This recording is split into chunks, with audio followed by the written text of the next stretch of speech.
2020, during COVID and without any work, I decided to ride a disused railway from Bunbury to Northcliffe.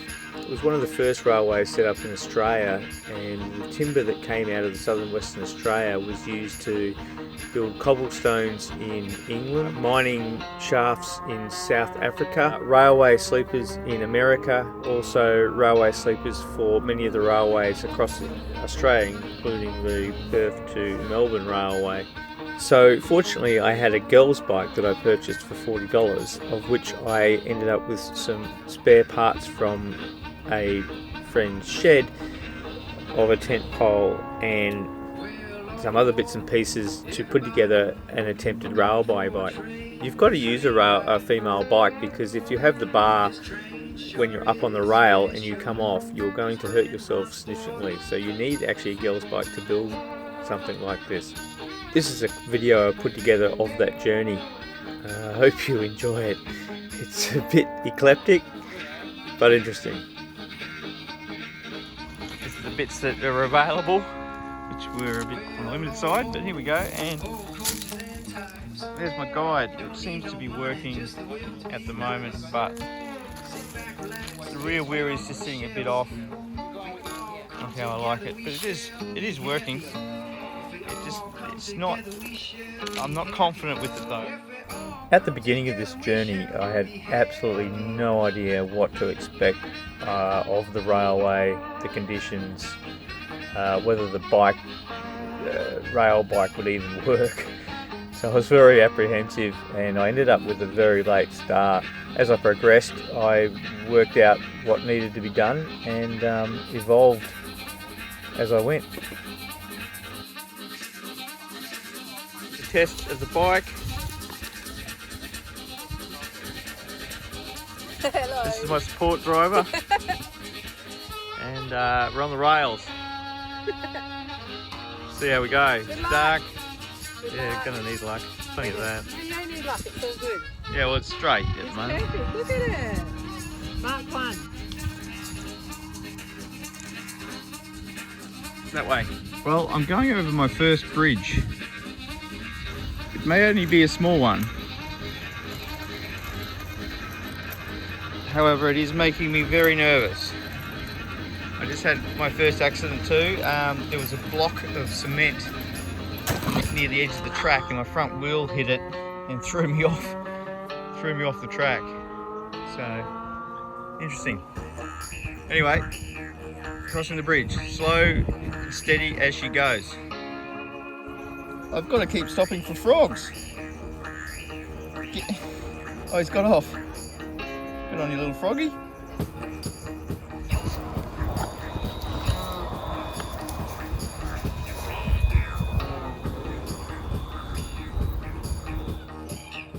Okay, day 2. Had a good little sleep.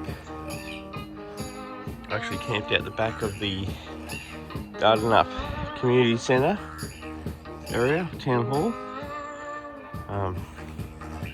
It's 5 o'clock in the morning, and I'm just about to head off and see how far we can make it on day 2. Let's hope this little beast can hold it together. So far, so good.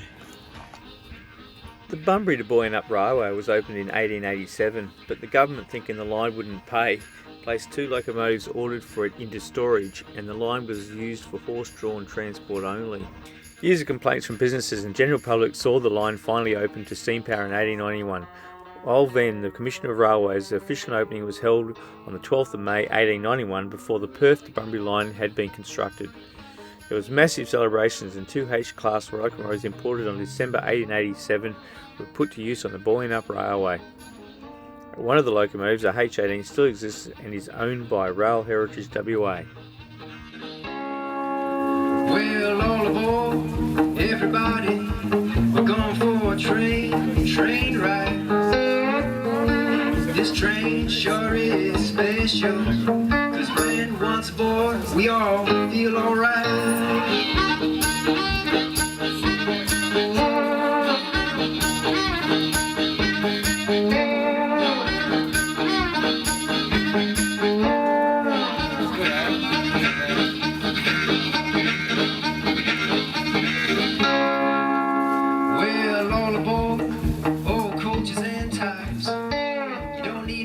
road crossing. It had a bit of a derailment because I was bolting across to beat the traffic. Got to get ourselves back on. Well, I've come across my first major hurdle. The gate, but you can get through. So I'll be walking around. At least I can lift my bike over this. I've got a bad shoulder, so I've got to be careful doing this. The first rail line from Bunbury to the timber road was built in the late 1880s. It only reached the far bank of the Preston River. The budget did not extend to building a bridge. Hence the original siding was on the other side of the river. It was not until January 1893 that construction projects faced their biggest challenge, the bridge over the Preston. A portable sawmill was established nearby to cut sleepers and bridge timbers, and pole driving commenced on February the 22nd. This task took just over 2 months, where building the approaches and decking the bridge occupied several weeks more. Finally, around June the 14th, the new structure was complete and the rails were laid across the new bridge in July of that year. This enabled work to commence on the new yard and its various building and staff pledges. By late October 1893, regular train services linked the new buoying up station to Bunbury. At last, the town itself was truly on the railway line. Well, it's pretty cool to be on the buoying up bridge, considering this is the original lifeblood to the town. Put it on the map. Beautiful little river. Must have had some big floods, and considering that in 1964 they had to rebuild it because floods washed it away. Picking Let's up get up. coal and we're picking up speed. Shovel as much as the engine needs. Ain't no slave, but we slave away. All the way. This plaque was placed on this site to commemorate the completion of the Bunbury to buoying up rail link on March the 12th, 1891. This tree was planted in 1904. How cool is that? This sculpture of a fettler commemorates the role of the railway ganger in the history of the buoying up. It was unveiled by Joe Szymanski and Lloyd Merritt, 1994. It's got all these little plaques along the side to commemorate who made a donation for this sculpture. Still be nice to know some of the names of the gangers. Railway train, puffing along with might and main, blowing his whistle and chugging up hills, rounding the bends and the curves how it thrills, huffing and a puffing and a whistling again. We love Puffing Billy, our fussy old train.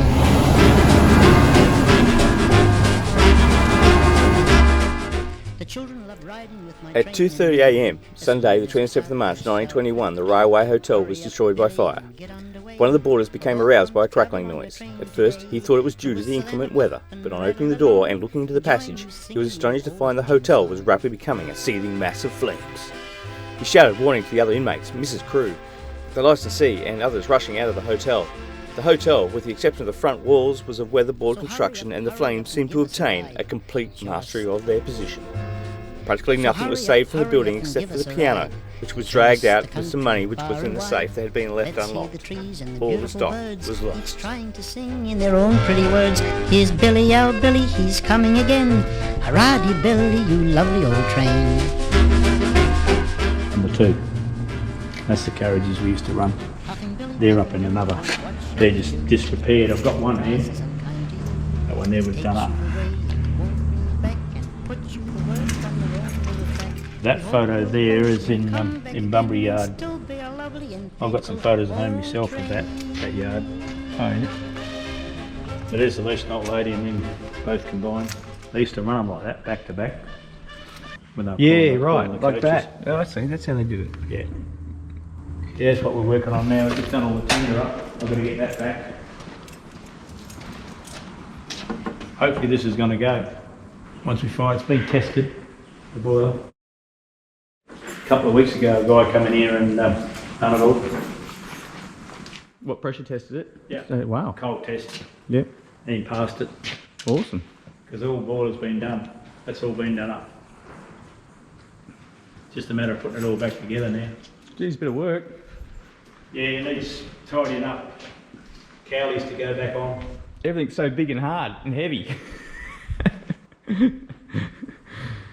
I just hope the pistons are going to be alright. So what was this used for? Just for, in the old days, I think a lot of them used to get used for shunting. Yeah. And, well, they used them for carting things away and stuff. These are fairly old though now. Yeah, the I bigger reckon. ones took over. Amazing it's still here. Yeah. They used to use these down the walk. When I was a kid, I remember they used to follow them down the jetty. They used to use these to shunt the wheat bins down there to load the ships. That's what these used to do. Yeah, well. And this one here, this was in Bunbury years ago. They used to use it for the little rock train, and it used to use it for from the Boynup line to here to Dardnup. That was worked on the line. This little train here.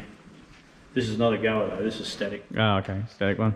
Good to have it still going. I'd love to see Pemberton. I would love to see the old tramway still operating as a tourist attraction. Would have been great. The ones at Pemby were all wood fired because they used to stack the wood up, and they used to just about that long and just Throw her in. throw in the boiler. Yeah, you're right. That's the reverse on them. But down the ones down at Pemby, they had like a big lever, looked like a brake buddy thing. Used to go back and forwards like that. That was the reverse on them. So you can see through all the tubes in there. They're all been done. Oh, they're all different boilers. They're not all the same. Different trains got different tubes, different patterns. So you short of that. Gonna get it? But she looks a bit tabby at the moment. Oh, I think it looks pretty good compared to what else other things I've seen. Yeah, well, there's not many going. You've seen the one down at Pemby? Yeah, it's With all the holes in the... he's just let it go. He hasn't covered it.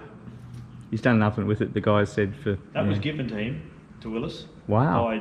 Bunnings said, if you want this train, you can have it. And he said, yeah, I want to get it going. I want to take it down to Northcliffe.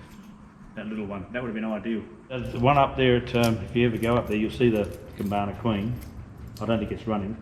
That's the better train. That's better than this one because it had the double bogies at the front. This one jumps the track if you're not careful. It had a bad reputation of jumping the rail because it's only got one set of bogies. Oh, right. And the next model up was the Cabana. They put the extra wheels on. This is one of the coaches been doing up. They've nearly finished this one. A lot of woodwork in these. What's this one? This is second class. Oh, it's second class. First class has got their own toilet and everything. Has that got a toilet in there? Might have. Yeah, it's got a toilet. It's got a little sink that folds down. Yeah. Oh, wow.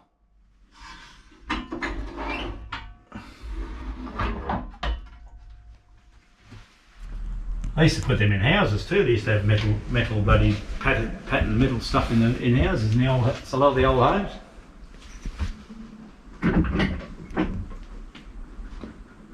What do you do? Well, that's the thing. If this rail had been open and you could run this, it'd actually be massive. Tourism, yeah. Yeah, massive for tourism. Yeah. It'd get people travelling down there again and all It's the getting line. hard now though. Yeah, it is very hard. Harder and harder all the time. Every day. It's all to do with insurance now. You can't put people on thinking something goes wrong. Quindenut. What is it? Just south of Bustleton. And they actually, they had a wooden track and they had horses used to pull the timber to the boats that were out in the Geograph Bay. Mm. And you had the bit of rail at Hamlin Bay? Yep. Yeah. Amazing. Oh, there used to be a lot of railway lines. Believe me, we've got maps up there in the other room of where all the lines used to go. Motors on it. It still goes. Yeah, it'll go. But that used to run in Perth. There's the other one there. There's two of them there. That's where they come from. Wow. Yeah, it'd be nice to see them undercover too, wouldn't it? Yeah. They want to think of doing them up, but I don't know who's going to get to do it. Because it won't be me. Need a recruitment program. Well, Nice you bit know, of rail work we're doing here. that's why they need to start work for the dole. Get people cleaning and scraping them back, and The world are good. wouldn't it? Give them a bit of an interest in Totally. doing something like this. Very much so. As long as you can organise them, it's the main thing. They've got to be organised. Yeah, and motivated a little bit, but You have to have someone Yeah, that's right. One we want to try and get going. Yeah, that looks brilliant. There's about 4 or 5 of them down at Pemberton. Yeah, yellow. There's one green one down there, the same colour as that. Because there's not many of these running. We want to get this one running. They're an awesome looking thing, aren't they? Yeah. Like a signal for 2 lines. It must have sat in the middle, I think. What, in they the middle just of 2 lines. And so you knew which train was on what line? Yeah. So to go or stop. Yep. That's what this would have been. Where you got 2 lines together, it would have sat in the middle, I reckon. Yeah, it's a nice structure, isn't it? Pretty old rail though, that one. Rail winch. So what was it primarily used for? Oh, just when they do railments and stuff like that, they would have had that. And Pull it up and lift them up back pull on. them back on and all that. Yeah, I watch a lot of stuff on Steam and stuff nowadays. Videos of it. When I see a passenger train in this fast-moving world that we live in, nobody rides so much these days. While putting this video together, I was very pleasantly surprised to see that the Leschenault Ladies Restoration Project had been completed and it's looking absolutely amazing. People are currently able to go on short 1.5 kilometre rail trips on the carriages behind the Leschenault Lady. What an absolute credit to all the sponsors and people involved in this project. And she rolls again today. She's the finest steam train ever built, the 611 Class J. She's the pride of the NFW, and she rolls again today. She's the finest steam train ever built, the 611 Class J. Yeah, the 611 Class J. All aboard.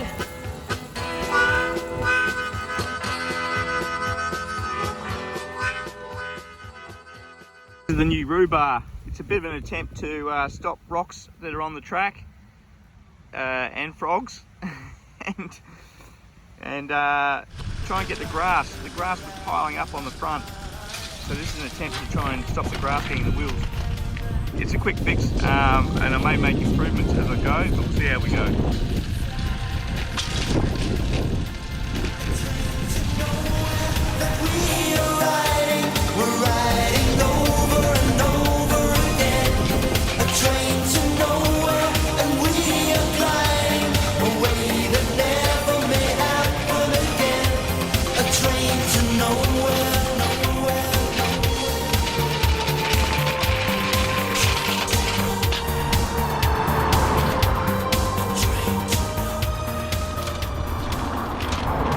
There's quite a buckle in the line up ahead. Look at this. Looks to me as if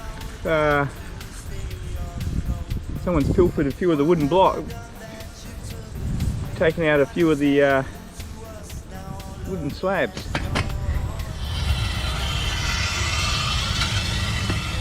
Right one, the trains are a thing of the past. Train, train, train, you're fading from the scene, and I'm Basically, to start arguing with you, Joe, just saying to you, do you know how powerful, zero is? Then you explain it, if you've got $3, it's not a lot. But if you've got a lot of zeros after that, which means nothing to most people, you've got fucking... You're a mathematic genius. Did everyone tell you that? And if you get confused, we'll counsel you then how much land and how much your land is worth to us. And we can go as far as about 2 or 3 zeros. Whoop.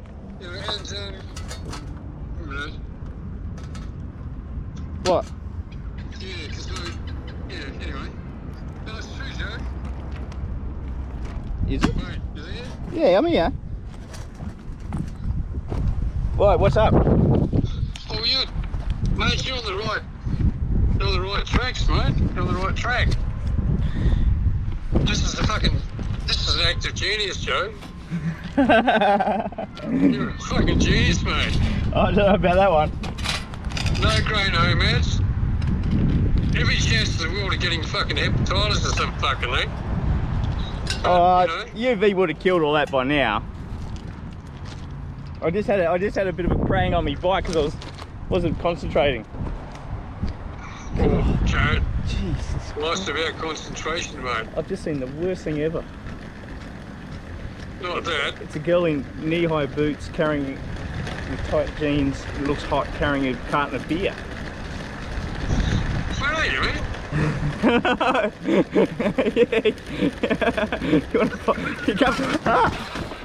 I've got to concentrate. I'm not concentrating. Well, just, you know, just race over this, mate. Just, even if some mirage would be a change, wouldn't it? Yeah. I think you might be right. I think it might be a mirage. No, look, mate, look, just have a... Joe, you've got to have a target in life, right? Yeah. It's no good just riding around on bikes, pedalling fucking, you know... But I tried that. I tried to do that. I tried to do what you... I tried that and it didn't work. So that's why I'm riding around on bikes. I might as well do something. So here we are. Just going to pull up, get some dinner and then organise a camp. And I've got some repairs to make. So on the way I had a bit of a drama. As you can see here, we had a wheel blowout. Because what actually happened is the track here became extra wide, wider than I'd allowed for, 75, and it blew the wheel out and cracked through the middle of my board. So I've managed to patch it with a bit of metal bracing on either side and a couple of cable ties, and I've managed to keep the pressure on one side and use that to make it to Donnybrook, where I'll repair that up and get it going. Nice bit of station. Donnybrook Visitor Centre, Donnybrook train station. Fortunate enough, the railway museum's closed, so I don't know, it doesn't open until 10 o'clock tomorrow. So the Mundy Bindi also runs through Donnybrook, so you can travel along the Mundy Bindi through here, which I've already done a bit of, but I'd rather experience the last chance of maybe doing a railway trip. Nothing like a toilet for a bit of security. It's got a door lock. How good's that? I've got some metal to make a new frame. It's an old sign, it was all a bit tattered and everything, so I grabbed it. And marked out this new template. I don't know if you can see that or not, but marked out a new template. I'm just cutting it out, and hopefully I can get this show back on the road and fix this broken. He stabbed these bull ants, and they're on a mission. So I've got to move. I've got to move. Donnybrook Op Shop just was kind enough to lend me a drill that I could use just to drill some new holes for my new aluminium old sign frame.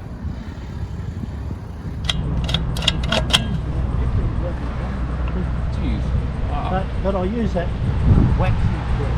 Yeah, I've started using that too. Yeah. Yep. What is it? Oh, the wax, can of wax? Yeah, well I do that. I do paraffin wax. I'll soak the chains. Like if you get a little slow cooker, you can melt the wax. Yeah, put the chains in there. I've heard the guys add Teflon. Oh, add Teflon to that mix? They add Teflon to the wax. To the wax. Yeah. And she's, yeah, super slick. Yeah. I mean, you got to do it a bit more. You chain a bit more often. That's the downside. Yeah. So I usually have a whole bunch of chains, and I'll do them all. And I just rotate through them. There's a great video of an Aussie guy, and he shows you how to make it liquid. So what you do as you're going along every day, you drop a few drops on. Okay. He adds something to it. It might be just an acetone or something, oh, but it okay. It dissolves. It dissolves the wax. You know what I did on the trail on the Bunbury? I ran out, or I didn't bring any lube. I put peanut butter on. I used peanut butter. Peanut butter, the oil, high oil content. You know, because I had peanut butter with me, and so I just use normal oil too. Yeah. Well, I bought this peanut butter, and I was hoping it was, but you know, extra like smooth, extra smooth. Yeah. Well, I was hoping it was you know, when they don't put the stuff in to stabilize it so the oil separates, and I was hoping I was going to have that oil on the top and I was just going to use that to lube it, but it had the whatever the hydrogenated oil or whatever, Yeah, so that it okay. stayed mixed. So then I just rubbed the whole peanut butter on there. And More or less, yeah. 25 years. Yeah, but I stay in towns for a while. Yeah, right. I stayed in Albany. I stayed in I stayed in a caravan once, and then I stayed in a house. That's all. Other than that, Yeah, just cruise around. yeah, that's it. More or less, yeah. Well, you're All doing pretty over- well. All over the place. Kosciuszko, Queensland, North Queensland, Wow. Cairns. How far you've gone with that spike, you reckon? Oh, a long way. About 4 years. The guy says you do 10,000 years, so that's about 40,000, 60,000. You reckon you've done 60,000 Ks? Oh, I could have, yeah. But I put Alex rims on. They're not standard. Ah, right. Alex rims are really, really good. They much less resistant. That's a good idea. Just tape on your Allen key set. Oh, That's what I yeah. need. That's what I need for my tools. I need Yeah. Just tape it on. I didn't think of that. Those are the ones for the brakes, and also that one there, and a few things like that. This one here I've replaced a couple of times. Was this the bike you're in Queensland with? Or a different Sorry? bike? No, it's different. Oh, yeah. This one never made. Oh, this one made the Southern Queensland. Yeah, but I've had so many different bikes. But this one, I've stuck to this one for a long time. You know, I like the high bar because it gives me exercise when I'm going over like that. There's a bit of Yeah, good. Just stretch, bit of yoga. Bike yoga.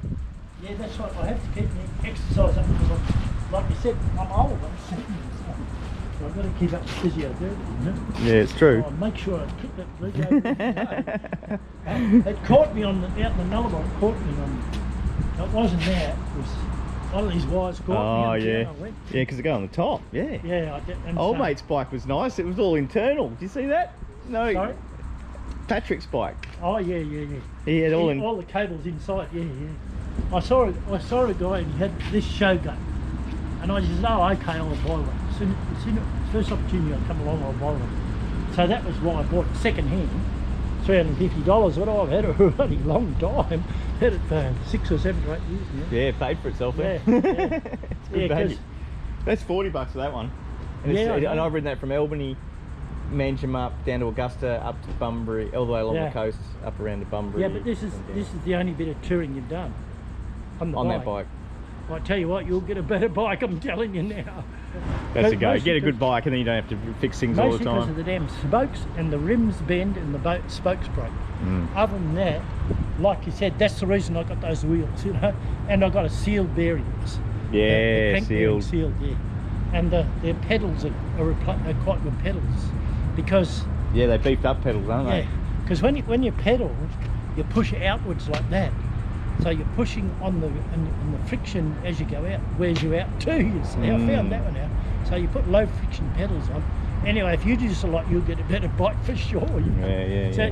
See, Patrick, he isn't riding a bike like that. Winston. That's the sort of bike you should be riding. Yeah, I know. Yeah, I'm aware of that. It's also part of the challenge of doing it in a $40 bike. I know, but you'll get sick of it, don't worry. 'Cause They are nice pedals. Yeah, those ones are going to be replaced. The Look at you've worn them smooth. Look at how much you've worn it down. That's 4 years I've worn them. 4 years. They were completely new 4 years ago. But the other one's got a bit of a squeak in it somewhere. But so I'll replace them. I've got to replace them with gear change. An interesting story of one of the pubs in the local area was that a pub was purchased by a pair of timber workers for the express purpose of drinking all the liquor it contained.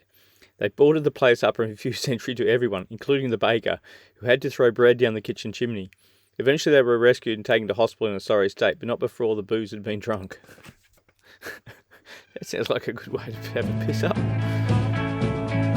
You can catch it if you wanna ride. Don't you worry if it pass you by. Okay, well it's goodbye Donnybrook. Thanks for the hospitality. On leaving Donnybrook, I noticed a rail line on the other side of the road. Looking into this, it was a line that went from Donnybrook to Boyup and then on to Katanning for about 194 kilometres. It would have been a great shortcut in the day, but it's very overgrown now and pretty much untraversable in most locations.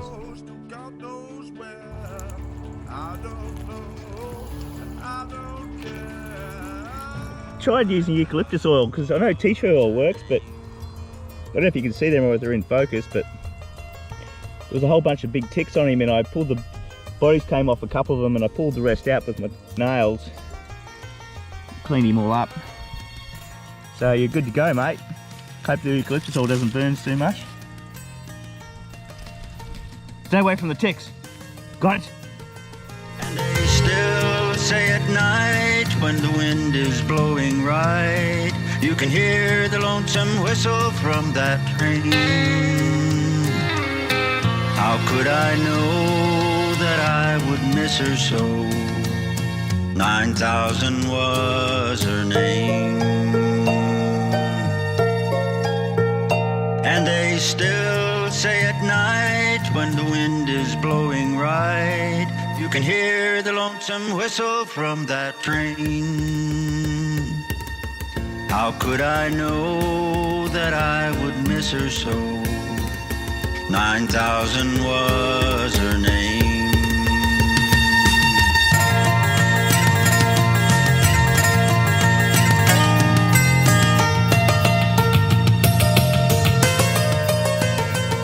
It's funny, you'll come across these spots like this, and sometimes this is only one, but where people come and just stolen a railway sleeper, and the track really suffers where they steal them. This is only one. Some spots there's like 5 or 6, but it's like, yeah, like so they took one here, just try and get through without derailing, and come up here, and yeah, they've dug out another one. Completely like dug a whole trench to get them out. Wouldn't be easy work either, because it's pretty hard moving the stone, but I don't know why you'd really bother, but pretty poor case of vandalism really. 2 up there, another 2 up there, another bunch up there, and one there. So they've been busy here. You can see how they've jacked it up to rip the sleepers out.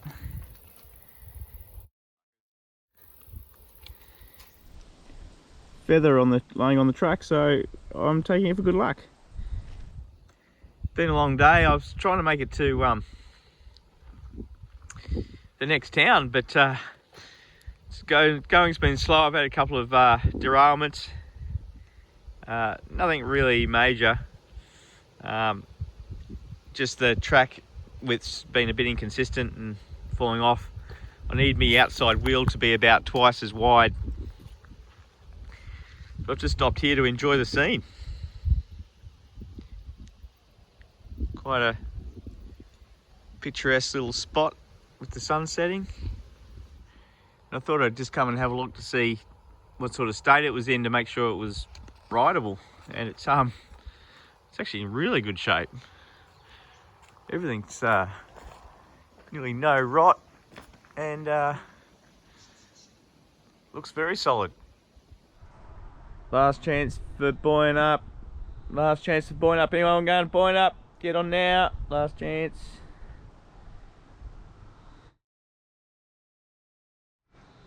Pretty quiet this time of year. Must be COVID. Ooh. Ooh. Question is, which lane do I take? Straight ahead. I wonder if the lever still works. I should give it a go.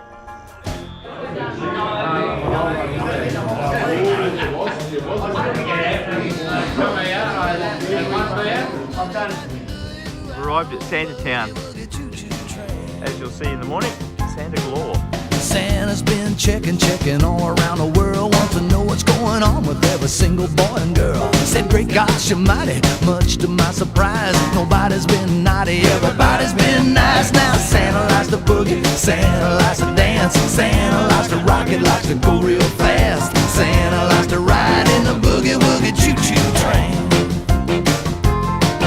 Santa's got the elves working overtime. He's doubled up production stitching on the toy production line. Says there's too much stuff that should carry in the sleigh. Got to get a better plan, got to find a better way. We got toys for the boys and girls all over the place. Got them stacked to the ceiling, got them sticking in your face. He says that this year we're gonna take the boogie woogie choo-choo train.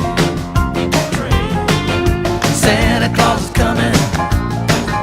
Santa Claus is coming. Santa Claus is coming in a boogie woogie choo-choo train. We got the toys for the boys and girls all over the place. Got them stacked to the ceiling, got them sticking in your face. Santa Claus is coming in a boogie woogie train. Rudolph says, wait a minute, what about me? Don't leave me sitting all alone at home on Christmas Eve. Santa said, no way, man, we gotta have your nose to show us all the way, to show us where to go. We got Dasher and Dancer and Prancer and Vixen, Comet and Cupid, Donner and Blitzen. We all going riding in a boogie woogie choo-choo train. Santa Claus is coming. How much material must have been moved back in the day, and it all would have been done, I guess, with shovel. But you can see the road down there, and then the trees go way down there. So this whole section of the trail would have been built up with, I guess, shovel and horse and cart. Maybe a truck, a few cars. But obviously a lot of work. What's quite amazing, I'm not sure if you can actually see it here, is that the track, when it curves, like turns, like here, say to the right, they've actually like dropped the right hand track about, I don't know, a good maybe 5 centimeters, 10 centimeters down, and cambered the track to the rate of curve, which makes it difficult to ride because the bike leans right over, and your body wants to naturally fight that to ride the bike. So you tend to find yourself leaning right over, trying to counteract the camber of the track. But it's so well done. Like, they must have really put some effort into getting the angle of the track to the rate of curvature. I guess so the train didn't tip over. But it's incredible. The sharper the turn, the more camber, and vice versa, and it's so smoothly done. It's impressive. One of the ladies explained that when they used to leave Ballarat back to north, the steep hill actually coming out just past the bridge was so steep that passengers used to get off the train. They would have to put sand on the tracks and then help push the train up the last section to get it to the top, then hop back on and continue their journey.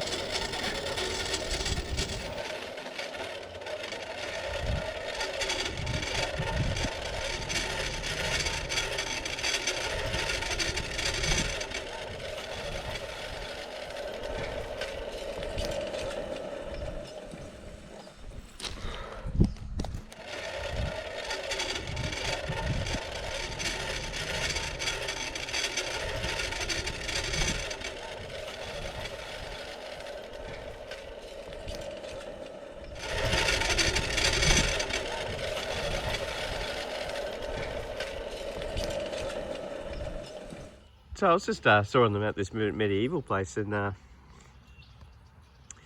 I'd go and have a look, but it's closed at the moment because of COVID. I'll just you pray, yeah, get him out, and does he breathe fire? I'll burn his head for you. Oh, yeah, cool.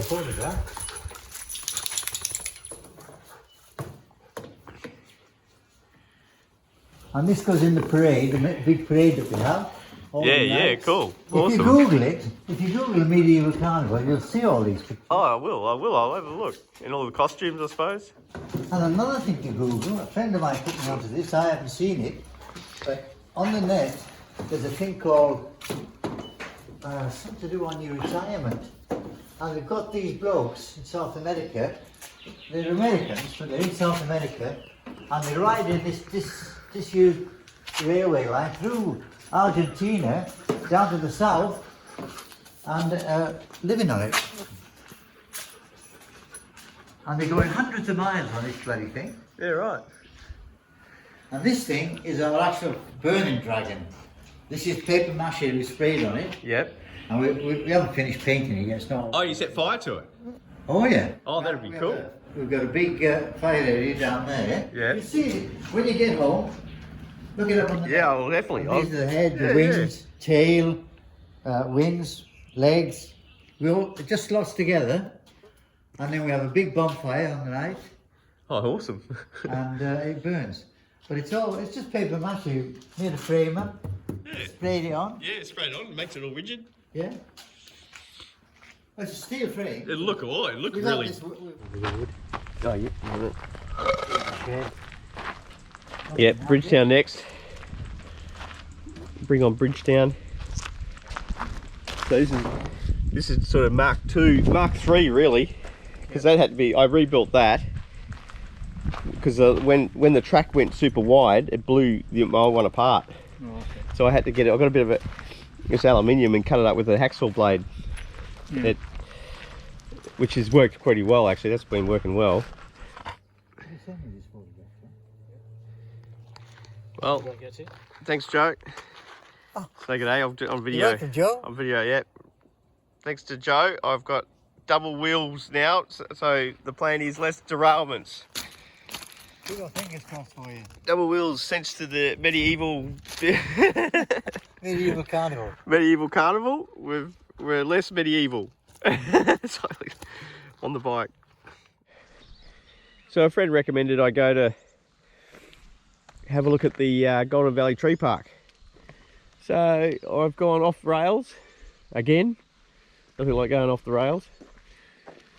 I'm pretty good at it. Gonna go have a look. Gotta say big thank you to the medieval people for helping me out with the double wheels. So you are now in the heart of the former Younger property where the plantings of Alvin Cleveland during the 1930s and 40s served as inspiration for the creation of the Golden Valley Tree Park. In 1980 as a compromise solution to a dispute about the establishment of pine plantations so close to the township of Ballingup. Since the original plantings of 20 or so exotic species has grown to a world collection of over 250, with over 1,000 individual specimens, all planted and maintained by volunteers and financed through a tree sponsorship scheme. Well, that's pretty bloody impressive. Glad I came. This pair of English oaks were planted in 1946 by Owen and Eric Cleveland in memory of their parents Frank and Margaret Cleveland, who first camped on this spot in 1898 when they arrived to settle the farm. What an awesome gesture that is.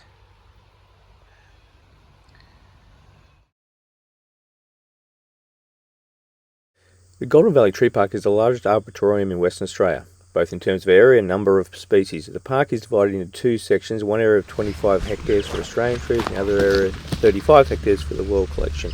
There are over 3,000 individual trees and 500 different species, some specimens of which date back 100 years to when the original farming properties were established. That's impressive.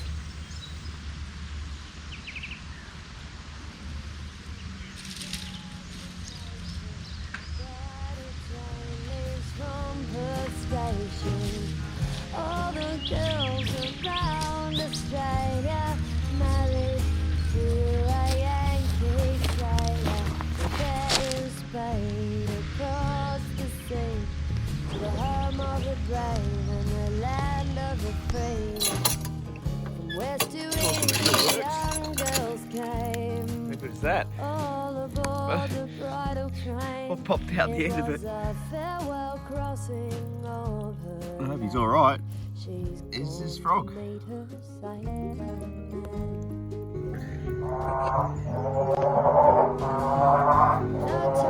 know how you got in there, frog.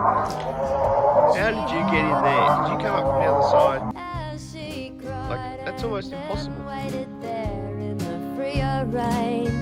To climb aboard the bridal train when she was holding a future in her hand, the faded photo of a man. Catch a sailor if you can, the war bride leaves her. This is the highly recommended pumpkin and lentil pastry. at the old shed. So I've come all the way back about half an hour riding just to have this pastry. So that was good. Well, I found this great little spot where you can pick a bride. Check it out. Pick your bride. Pick your bride. I can wait all night. What's it gonna be, boy? Yes or no? What's it gonna be, boy? Yes or no? Let me sleep on it. Baby, baby, let me sleep on it. Well, let me sleep on it. I'll give it 1 ounce when I'm on it. I gotta know right now. Let me sleep on it. Will you love me forever? Baby, let me sleep on it. Will you never leave me? Will you stay with me? I'll tell you in the morning. Right now, before we go any further, do you love me? Will you love me forever? Let me sleep on it. Will you love me forever? Let me sleep on it. Will you love me forever? I couldn't take it any longer. I thought I was crazy when the feeling came up on me like a tidal wave. Started swimming through my September 1910, Mr. Lloyd, in regard to the proposed installation of the telephone service in Greenbushes, advised the board to secure 8 subscribers, which would be sufficient for a start, and they would have to put up £3 apiece. If that number joined, they would get the telephone straight away, whereas if a larger number was secured, the application would have to go to Melbourne. If it was only a small one, it was dealt with locally. A common occurrence so far has been these sort of things, just where you get these branches, and I've tried pushing through them, but every now and again it derails me, so I now stop and throw them off the track. Does slow the trip down a bit, but it's not too bad. Oops, another one. That one's not too bad. I can probably get away with that. But, and I don't know if you can see up there, but they're all the way along. So there is a bit of stopping. I might try and make a better guard, a better rhubarb to try and deflect them better. This one's sort of working, but as you can see, it's pretty rusty. Pretty crude. It gets a small one. It gets a small one.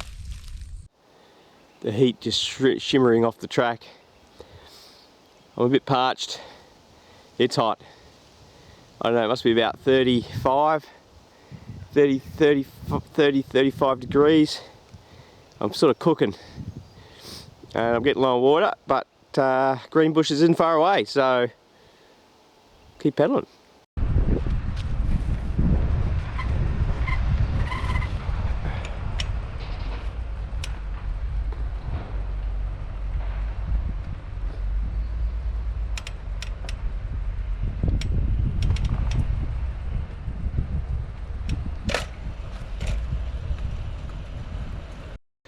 In 1896, William Noah Hedges, a very experienced railway contractor, was engaged by the state government at a price of £86,000 to extend the line from Donnybrook and build 8 stations and sidings along the extension. The line to Bridgetown officially opened on December the 1st, 1898. Greenbushes railway station was a significant station at the Donnybrook to Bridgetown railway line. This was a passenger and goods station. Local timber, particularly from Whittaker's Mill, which is situated adjacent to the station, as well as the requirements and products of local mining, were transported by train to and from Greenbush Station. The station opened with the line in October 1898. In 1904, a porch was added to the structure, and in 1906 the ticket office was extended by 12 foot and a platform veranda was extended the length of the building and out to the edge of the platform. In 1924, a refreshment stall was added to the passenger platform. In 1921, the Prince of Wales passed through Greenbush Station, but did not exit his train. The station remained open to passenger rail until 1985. In 2003, the Greenbushes Ratepayers and Residents Association coordinated the first stage of a restoration project. External cleaning and painting and repairs to the roof were made to extend the life of this important historical building for the community. In 2012, the Public Transport Authority granted permission to remove the building from this site for community use. However, the building presently remains in its original location, which I'm really glad about. The original station master's house was destroyed by fire in the 1990s. About the Greenbushes site is just how much traffic and how big the town was and how busy the town was when this was in operation. It's by the tin mine, the logging operations, all the food, postal service all came through this station for Greenbushes.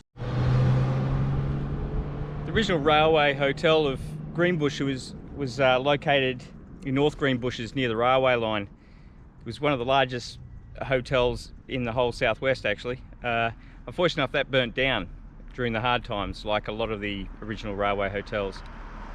So I'm going to the Shamrock to have a beer as a recognition for the original railway hotel and have a look through this lovely old building. I did read that there was 14 odd pubs in Greenbushes during the peak times when the timber and the tin were operating. So she was definitely a good place for a piss up. I'm going to have one now. Well, the lovely proprietor of this little house had the first electric vacuum cleaner in Greenbushes, and she was nice enough to lend it out. How good is that? While in Greenbush, I was very fortunate to meet Philip Daff. And Philip Daff was the station master for Greenbushes from 1979 to 1984. He's the last surviving station master of the Bunbury to Northcliffe line. Station masters there, in the southwest of there, that have ever been. All those stations, there's a history of them all there. The only place you might buy one of those is in Boyana. Well, here, you can have 3 trains at once sometimes, you know, you cross them, and you have to back one off and run around and everything, you know. A lot of walking. Well, you walk from one end of those yards and back 20 times a day. Oh, really? That's what you did? You had to do? To signal? So it was back and forwards, signal, train, next. Yeah, that's chucking in the bookwork and all the unloading you used to have to do. Truckload of beer would come in, you'd have to do it all by hand. Truckload of wood would come in. Yeah, so we had a lot of carriages roll over on different bends here. You know, what had happened, the summer, the lines would expand. Yeah, okay. From the heat. Contract, yeah. I remember Charlie Court going there at his own. He'd go and wave to everybody. They had their own carriage that used to sit on the back of the train. They'd cart the Premier around and the Commissioner and all the shit. You know. Yeah. And that one there, that's another one. That's for Indian. Okay, I'm qualified to operate the Indian Pacific there. Oh, the Indian Pacific. Awesome. Did you think about doing it? Oh, I did get transferred to Kalgoorlie for my last job, but I didn't want to go here. I got held up by a gun 3 times, at least 3 times. 3 times? Work a night shift, yeah. Wow. You'd be the only one there, you see, and light on. I had one bloke walking one night with a rug, the hole cut in the top, lifted it, I had a 22. I had another bloke come one night and I had a German Shepherd dog I used to take and the dog took him out. Yeah, awesome. Nice. Oh, many. I had one bloke in Cage and that one night come along. You know, I rang the cops. It turned out he escaped from somewhere. And about 6 months later I got a knock on my door. It's this guy. And he's come to thank me because he was that hungry, he was dying for something to eat. I'm glad I dobbed you in. Yeah, really? Wow, that's amazing. Working on the railway, I was wearing colored breeches, taking pictures, pilots, switches, dodging pictures. I was working on the railway, 1846, I changed the shape and carrying bricks, Jersey shape and carrying bricks. Working on the railway, I was wearing colored breeches, taking pictures, dodging pictures, dodging pictures. I was working on the railway in 1840. Up all for Bridgetown. Paddy was thinking of going to heaven. The old bugger was thinking of going to heaven. To work upon the railway, I'm sick to my death of the railway. Downside of rail biking is when there is a rail pin. Look at that. See the bark off, not too serious. Is when a rail pin is up and you catch it and it sends you over the handlebars. So I have to do a bit of a damage appraisal. Nothing broken, bit of bark off though, flies are already on it. I I just got a bad message on my telephone. I was trying to contemplate how to reorganise my day for my plans, and that's what happens when you're not concentrating. Well, that whole way there wasn't one rail pin up. You can probably see the rail pin over there.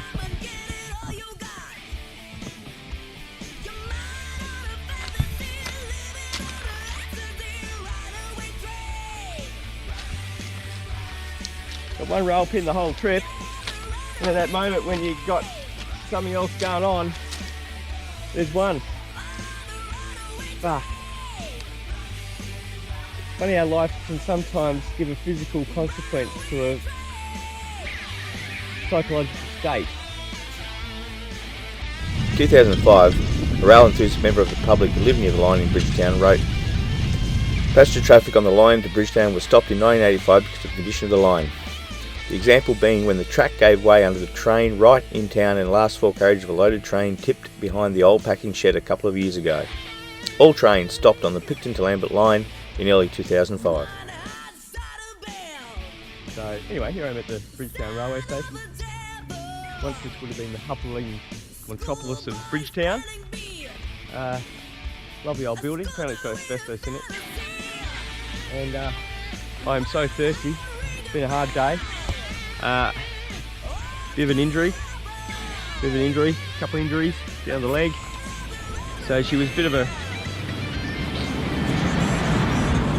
rough day on the old body. I'm knackered. The person that was going to be, I was supposed to going to be meeting and help me out with a place to stay isn't here, so I've since looked into camping. So on the sly, I'm just going to camp like I normally do on the other side, on the veranda of the old railway station. It's sort of fitting, I think. Could get into trouble, but we'll see how we go. I'll be up before 5:30. See how we go. Oh, that's definitely got to be the worst nights camping. That was even worse than the hailstorm. So this guy over here in this house, one of these houses, is playing AC/DC till like, I don't know, 3 o'clock in the morning, and pretty loud. Like, I can't believe none of the neighbours complained. So anyway, I set my tent up there. I know it's illegal. I can't complain because it is illegal. It's not like I can say anything, but yeah, so my air mattress got a hole in it. My air pillow got a hole in it. I've lost my Joby GoPro tripod. I've come up with these scars, this one here, and my thumb from the accident. And I'm starting to think that pin during the whole trip and nowhere since or before that point was any pins leave it up like that was. And so I had a look around and there was some movement not long ago of someone being there, so I'm a bit sus on that someone's deliberately gone, I'll just put the pin up, knowing that someone's going along it. So I'm a bit miffed, but yeah, it's quite possible that it might have been a bit of sucked in. Find somewhere to have a shower, maybe swim, maybe stay again tonight and do the repairs to the bike and see how I'm going. I've got to really have some sleep and clear my mind before I make any decisions. Though I might have to bail on the trip at the moment, but I might come good. We'll see how we go. Place is looking pretty good. I just picked up a bag of rubbish, including a baby diaper, and yeah, good as new.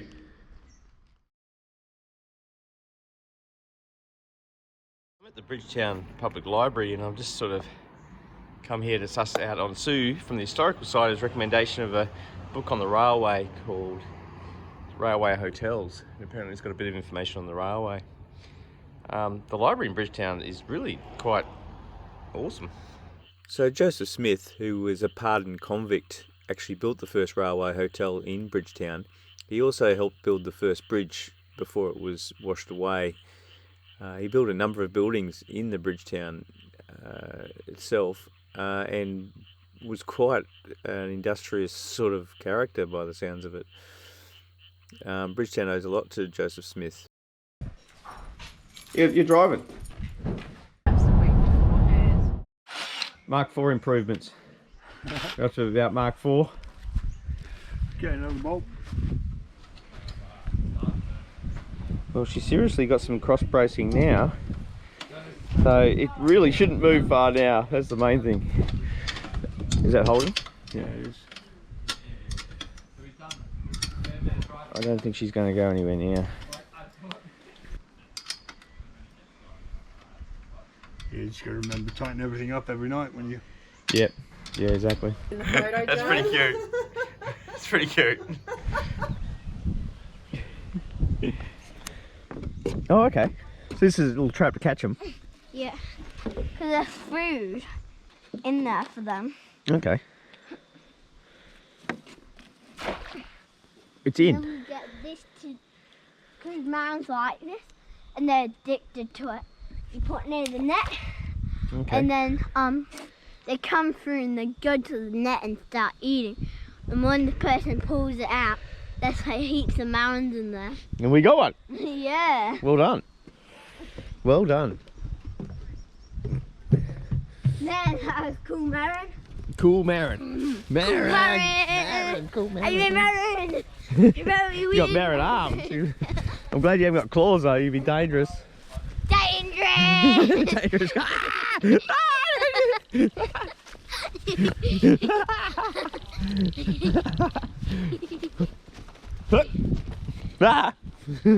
in there, they, you know, ape shit. It's like See how I'm putting, so I've turned him upside down, curled his tail, and like I'm stroking it. See how he goes? If I touch him, will he bite me? No, because Yeah. he's gone to sleep. Yeah. By doing that, it Yeah. puts him to sleep. Yeah. Yep. Come with Yeah, the once it's dead, it's chuck it in there.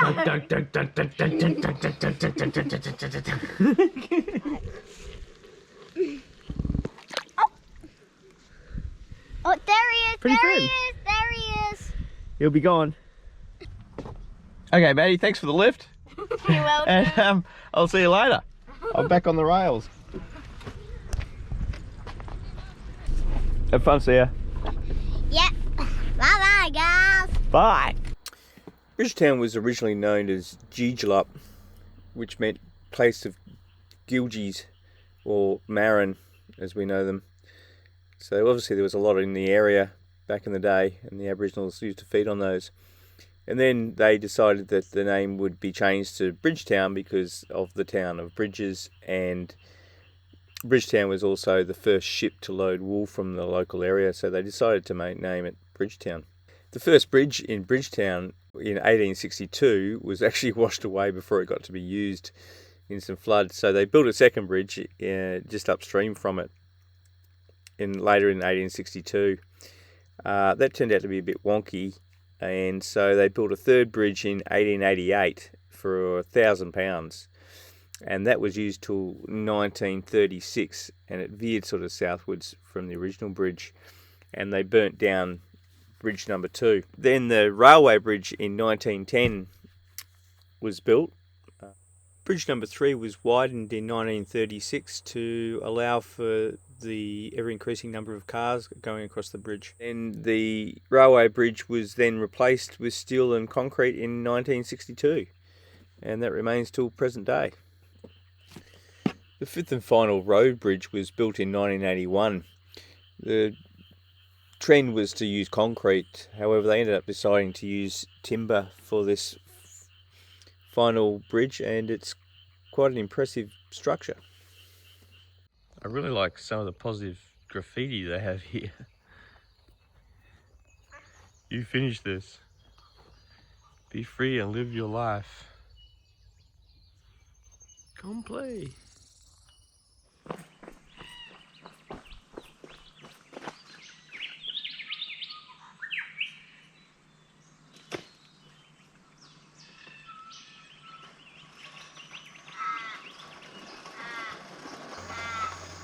So King Edward V sent the Prince of Wales, Edward, to Australia. There is evidence the king was keen to remove his son from the temptations of idle life in England.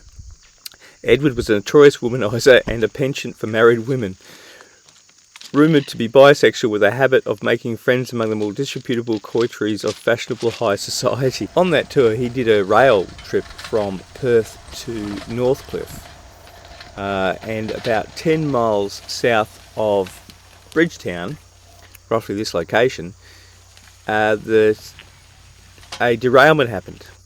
And this was accounted in the article. The derailment and capsize of the royal and ministerial parties' coaches in a quiet locality about 10 miles south of Bridgetown accorded many of those travelling the special exercise of nature wholly unexpected, compromising the rescue from overturned coaches Prince of Wales, his personal staff, the Premier of State and 2 members of his ministry, the Ministry of Defence and General Sir Talbot Hobbs. The heir of the throne emerged from the upturned carriage relatively unscathed.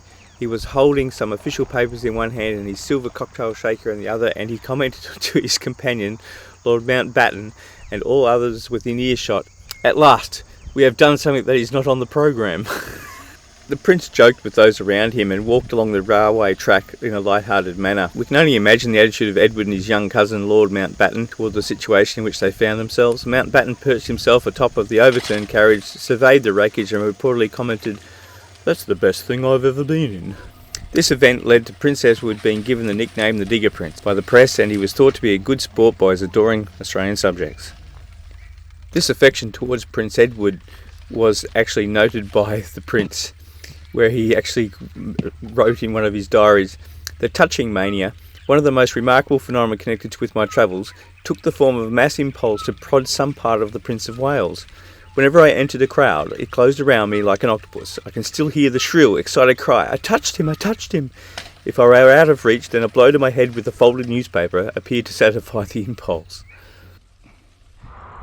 I really do need a fly net. It's quite challenging. It's like Fly City. Where's me corks? I need me Aussie corks. Isolation and a lack of transport was overcome when the railway was extended from Bridgetown to Manjimup in 1911. An essential service for the embryo town of Manjimup 1910 and the newly constructed timber mills at Jardinup and No. 1 State Sawmill, Dean Mill.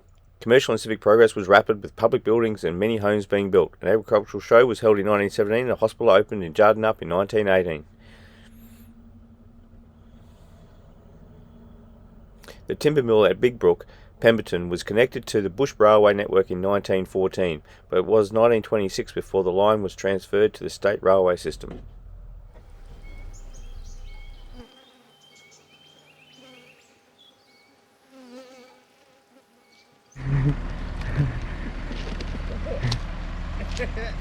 Look, your front wheel's coming off. Oh, he's off. That's alright, sorry, that's alright. Sorry about that, I just... Yeah, it's alright, no. That's just want to take a photo. Now when you get started, you got to make sure that it just wasn't on quite. Fuck, if you had a steel front, it'd be better. Yeah, it would be, but it's not. So yeah, it's a bit flimsy on the front end here. Actually, that one's tightening. She's a flash rig, alright. It was just what I had. See. Yeah.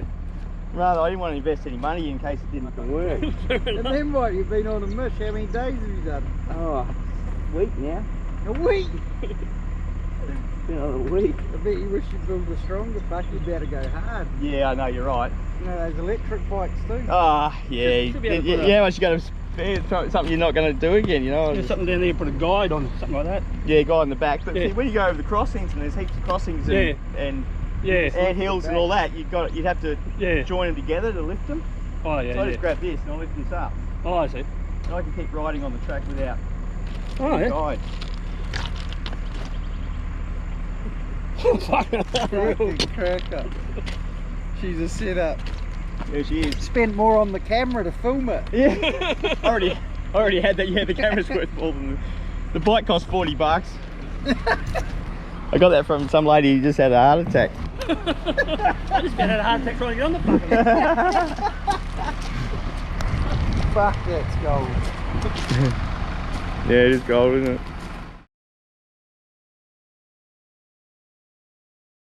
Well, I'm quite happy I made it into Manjimup. did well. Bit less incidents than other times, and so now I'm going to go in the State Timber Museum and have a look at that.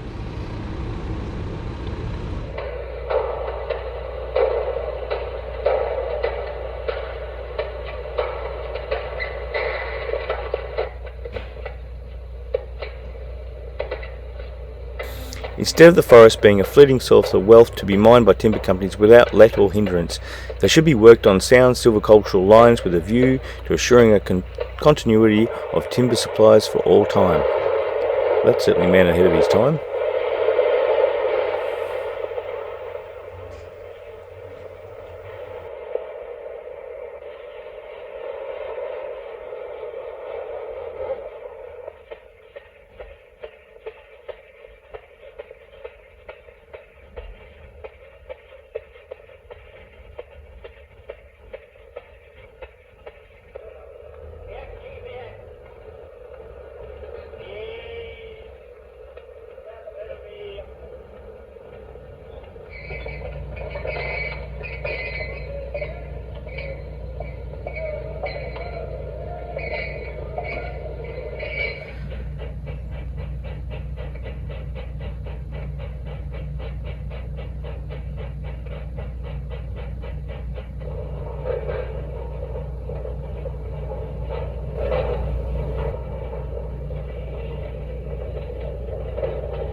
Locomotive 109 is one of more than 100 locomotives used in the southwest timber industry between 1871 and 1971. It began its service with the South Australian Railways in 1890 before being sold to the Carry Timber Co. to haul logs to Barrabup in 1921. It was then used at the Nannup Mill before being transferred to Northcliffe in 1956. In 1960 it was badly damaged in an accident with a runaway timber rake. It ended its service in 1964. Just give us a toot. There you go. Moving through the flower-decked forest and hauled by Old Faithful. Engine 109 was on the job when the mill was established in 1914. She's been hauling carry ever since, and she can still pack a good head of steam.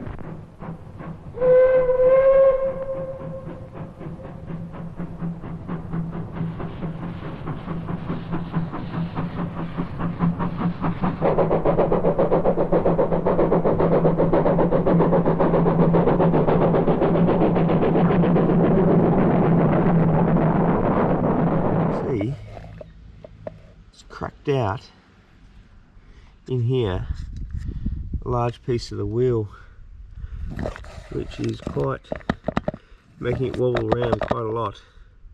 The hardware store, and I picked up some kneaded and some wire. So the idea is to wrap wire around the broken section here and then apply and set in with kneaded. Hey, this is probably one of the biggest slides I've ever seen. Look at the size of it. How cool is that? There is the Cherry Festival on, and this is the actual Cherry Festival.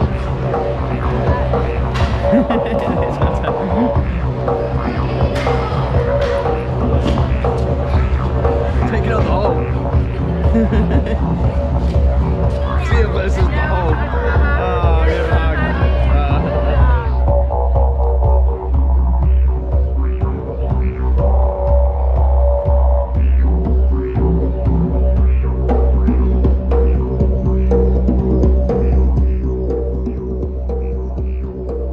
Fonty was an Italian immigrant that came to Australia, worked at the mill, and then proceeded to buy himself some land. On that land he had a dam, so the kids used to play in it and swim around and have fun, and because there was no water at Manjimup, over time he got offered to sell tickets to his pool, and so Fonty's pool emerged which still lives on today. It was almost closed down because of insurance issues and sold on to a new family, but his legend lives on. They used to hold massive wood chopping events and swimming carnivals here in the past. Such a beautiful spot to spend a day, especially on a hot summer's day. Here I am at the transition from the rail trail to back onto the rail, and it actually looks in pretty good nick, so I'm impressed. This could be good. At night when the wind is blowing right, you can hear the lonesome whistle from that train. How could I know that I would miss her so? 9,000 was her name. Just another derailment. Hit the front end. Buckled this up. I've just pushed it back into place. Rebent this up. Culprit was a stick, just, you know, caught it the funny way, threw me off the track, and then the pin on the side of the track then ploughed into the side of the guide, so she bumped her up a bit, but she's fixable.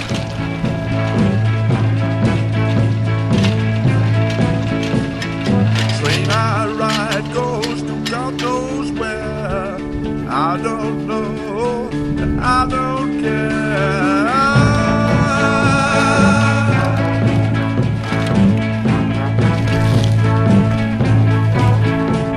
The train I ride goes to God knows where. A bit unsure which one to take, but I think it's the left one, so I'm going to go for the left track and see where I go. Hopefully it's the right direction. You ain't got money and don't despair, 'cause you don't have to pay no fare.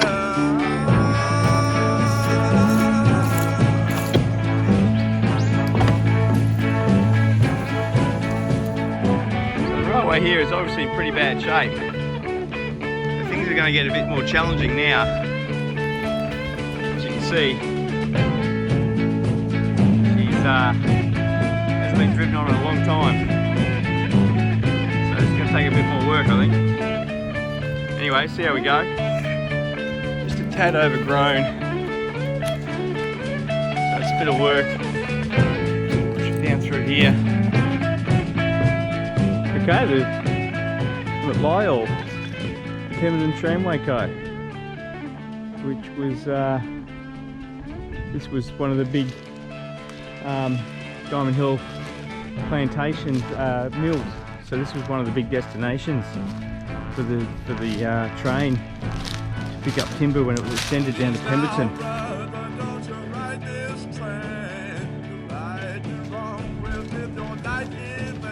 I don't think it's been open for a while. As you can see, it's tough going. They've taken a bit of the track out from here. See, I can't actually drive on the track here because some of the weeds have got a bit big. That's pretty unfortunate, actually. The track's actually still in pretty good shape, really. It would be rideable.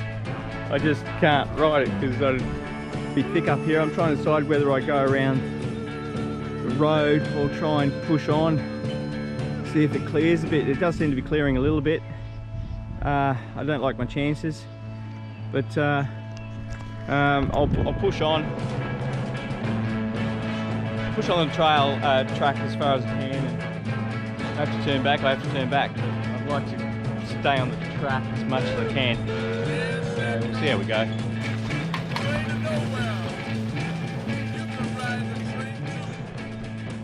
Well, it still is a railway crossing, I guess. The railways are still here. They're just in there somewhere. Certainly going to take me 2 days to get to Pemberton instead of the planned one, that's for sure. I know where I am at the moment. I haven't got reception, and I'm just sort of following the trail, and I know that eventually, sooner or later, it ends up at Pemberton. But I'm not going to make it there tonight. yeah, I won't make Pemberton tonight because it's getting a bit dark and I've got to set up camp. I think it's about 7 o'clock. So, I should find a good camp, because if you look over here at the clouds, I'd say she's going to dump down soon. So I should get it set up before she gets too wet, and see if I can make it into Pemberton tomorrow, and get a good rest. Put in a missing persons for Santa, and we found him. He's just outside Pemberton. Must have made a bolt for it on the Massey. I just got caught in a crazy rain shower. So I found this packing shed. This must be the little lunchroom. So I got a little bit wet, as you can see. In fact, I'm soaked. And in fact, everything's soaked. It certainly come down pretty well. I thought it was going to rain, and it certainly did. So it's morning here, and about 4:45. I've packed up all my gear to get out of here because there's a little bit of illegal camping on this property here. Trying to get out of here before they wake up, and there's a little mist drifting through the valley here, and looks like the railway's a bit clearer here, so good sign. I'm just sort of enjoying the calm and the still after the storm. Beautiful. In the bush. But in the meantime, I left my bag with my tools in it behind, and my rear wheel hut nut comes loose, so I had to jam a stick in there to try and maneuver that, and my gear cable let go on its nut. I'm sort of going, how does that happen? Not happen the whole trip, and then you don't have your tools, and it happens. You know, I believe in a higher power, but sometimes I don't know if it's on my side. Anyway, I'm almost back to my tools, thank goodness. August 1925. The armed and masked man who yesterday held up the railway trolley 3 miles from Pemberton in the southwest timber district and robbed a bank manager and a state timber mill account of about £2,000. Mr. Barber, manager of the National Bank at Manjimup, who was shot in the hand and lost a finger, arrived in Perth this afternoon by train from the southwest. He said the robber appeared with dramatic suddenness. Mr. Barber looked drawn and fatigued and showed that he was suffering after his narrow escape. A telegram received from Pemberton this evening states that the black trucker accompanying the detectives made good progress until dark. Well, I've arrived at Pemberton. As you can see, it's pretty wet, and I'm at the crossroads of Pemberton to straight onto the actual trams, which they still run. They still run the tram for tourism just along this up further, but they must obviously keep the track clear. And I'm really surprised they don't keep the track clear further up. It just seems silly not to. And here's the Pemberton sign. So we're pretty close to the Pemberton railway station.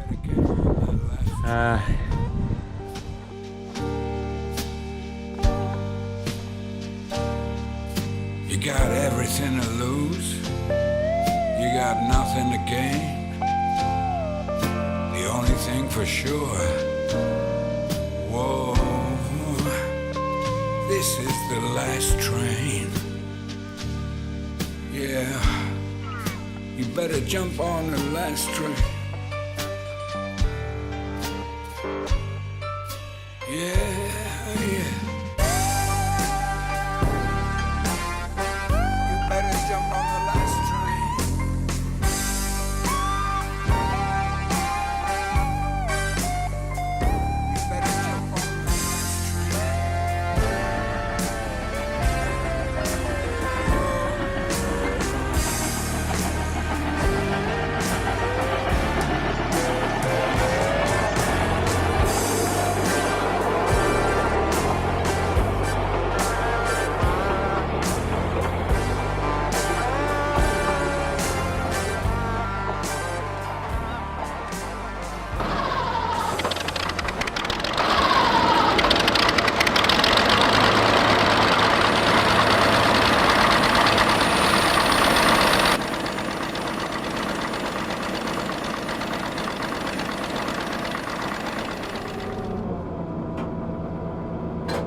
there, over to my right, you might be able to see that old steam engine. That is a state sawmill G-class, similar to the black one we have back at the station. That particular one across the road was built in 1895 in Gawler, which is near Adelaide, and it was used all the way up until 1971.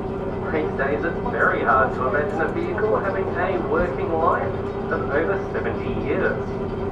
On your right we have the old Pemberton Timber Mill. The mill ran for 103 years and it closed down Christmas Day 2016. The mill started off as a government-owned state sawmill. From there it was sold to the Bunnings family.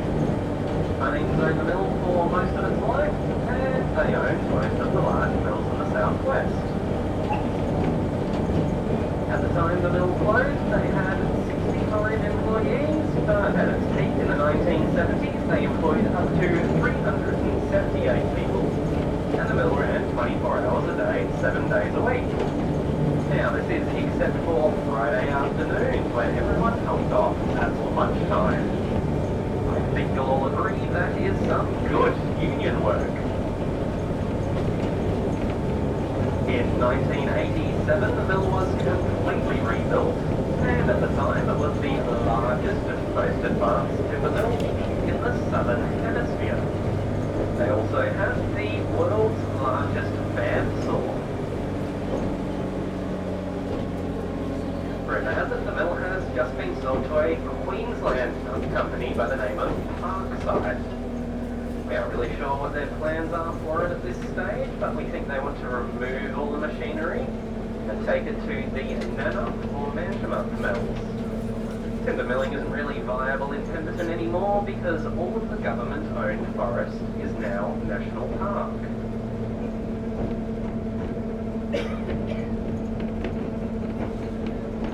You can certainly see that magnificent red brick chimney. That is remnants of the days when the mill was powered by steam engines. The collection of sheds we have to the right-hand side of that chimney is where the timber was milled, and this long shed to the left of the chimney is timber storage.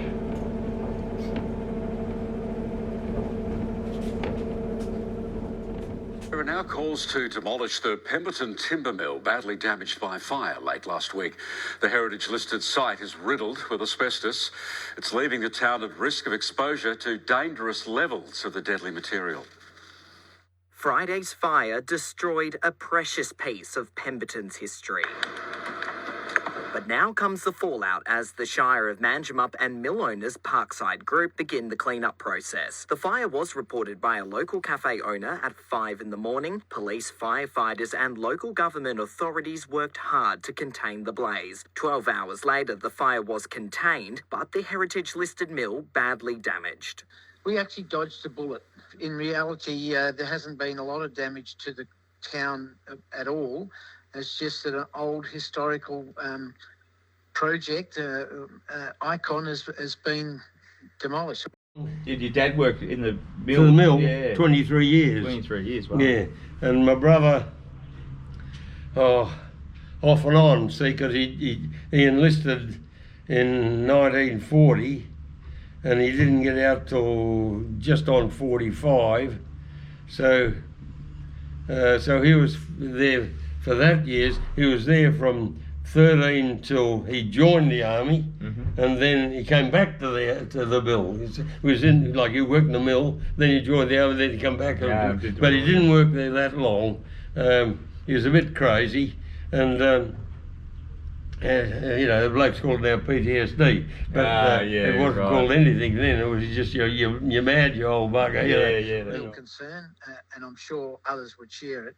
Given that there has been some asbestos there, you'd want to get rid of that, anything that potentially could blow on the wind. The whole facility should be demolished as soon as possible. Police are still treating the fire as suspicious. The damage bill hasn't been revealed. Residents are still being told to avoid using water from their tanks. Adam DiTullio, 7 News.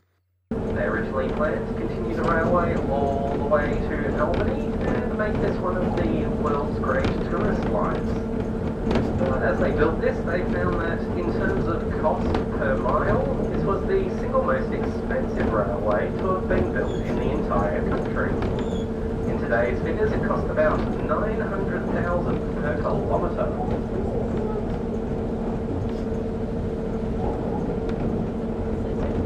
One of the ways that they did try and save a little bit of money is by using second-hand rails from Kalgoorlie. Now, these are, of course, the old style of bolt-together railway to get that click-clack from the wheels as we go along. Stunned, still am. Still, working through that. I'm meant to work tomorrow, or I was, so, coming to grasp with things, as is everybody. So this means that you're out of a job, Mick, is that right?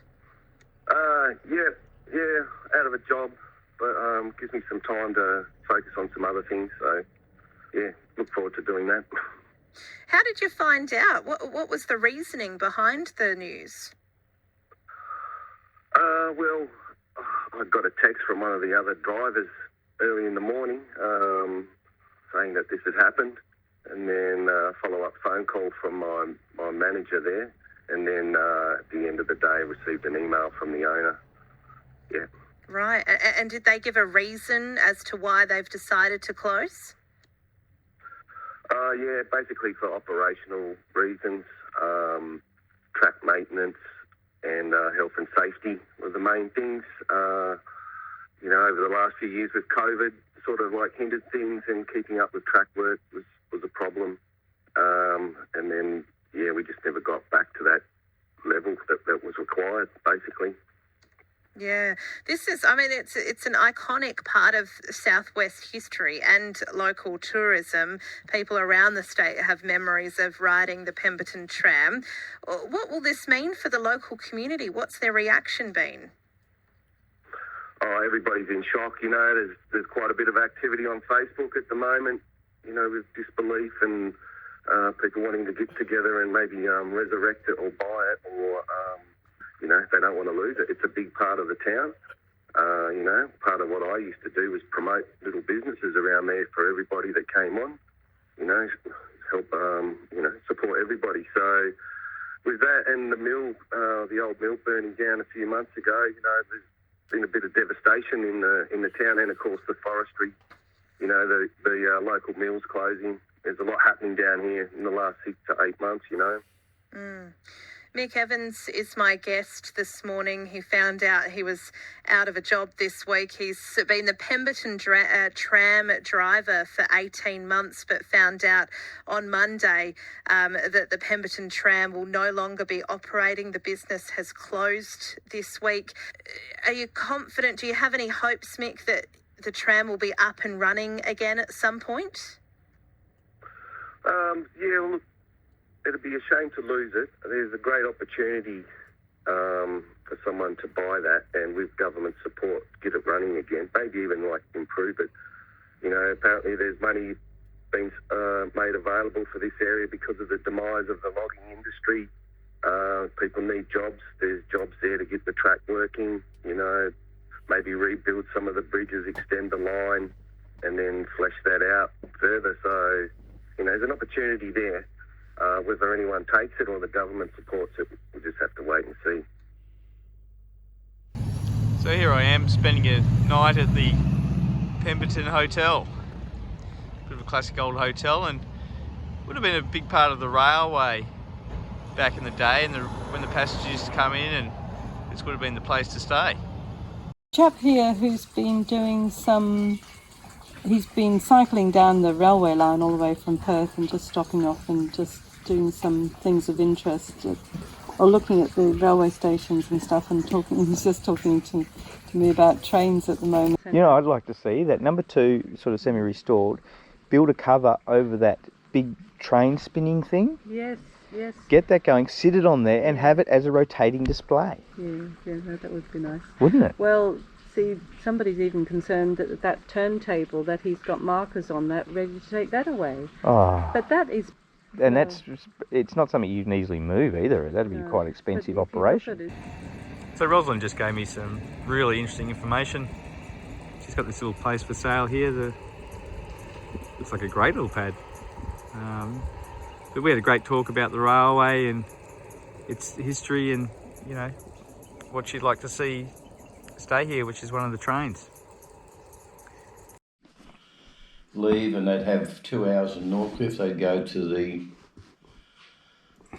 tourist bureau, which they've got a heritage section down there. Yeah, yeah.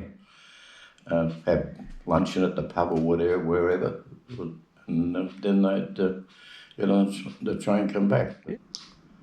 Wally Adam Chesky was the I don't know what his title would be, but he was in charge of the goods shed. And then they had the length runner, which I still can't remember his name, who lived in Northcliffe. So the length runner was just a guy who went and checked all the rail. He as soon as the train left, he ran from here to Diamond Tree or possibly even Eastbourne. Yeah.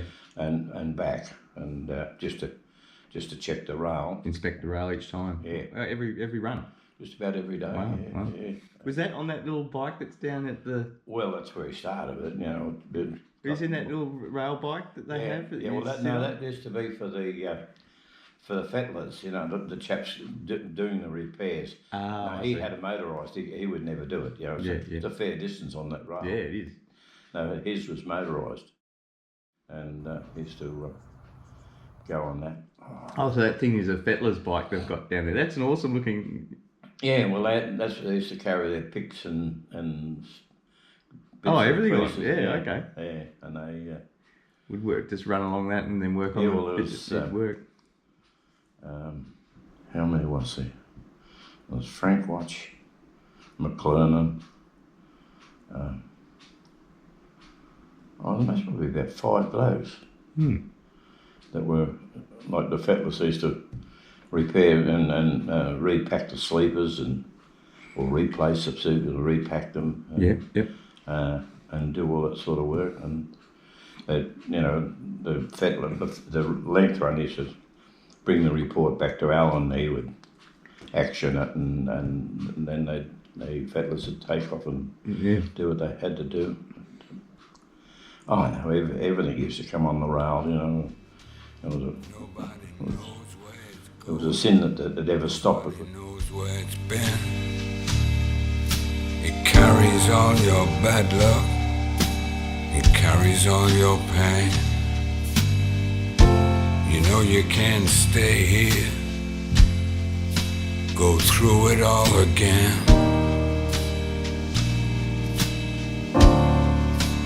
All aboard. Better jump Pemberton. on the last train. All aboard Pemberton. All aboard Pemberton. Heading to Northcliffe. Who wants to go to Northcliffe? Anyone going to Northcliffe? Last chance. Where that might have been. Last chance to go to Northcliffe. All you know is you can't be here Northcliffe. for a fight that you can win. You know it's coming to you.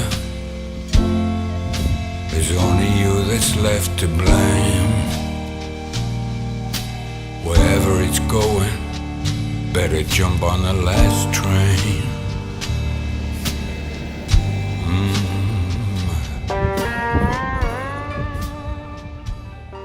I'm not sure if you can see this, but Bob's Bridge actually has a curve,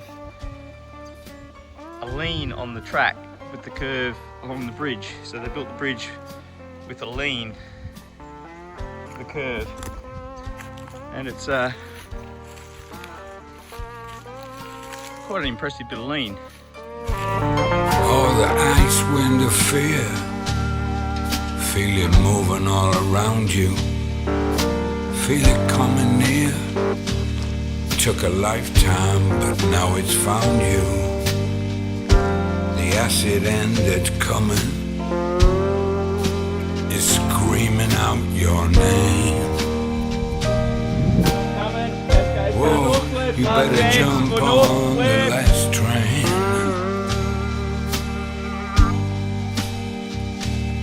Now your skin is gonna bleed all around your poison chains. You've used up every little dirty trick till nothing else remains. Well, here we are at Redgrum Bridge. I've just had a bit of a scare actually. I was cruising along and a snake was just laying along the edge of the track, and he sort of woke up and he was a big tiger. So maybe a bit, as you can imagine, made me pretty scared. But he just took off because there's no reception here, and I don't have one of those GPS emergency devices, which I should have. I actually should have one of those, and I don't. So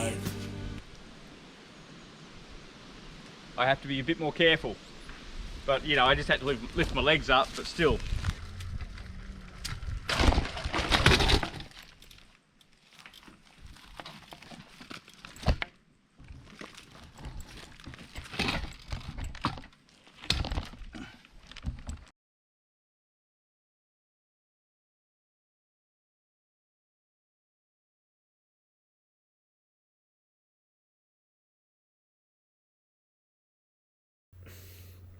The Warren River Bridge is 128 metres in length and up to 10 metres high, and is the most impressive bridge on the line.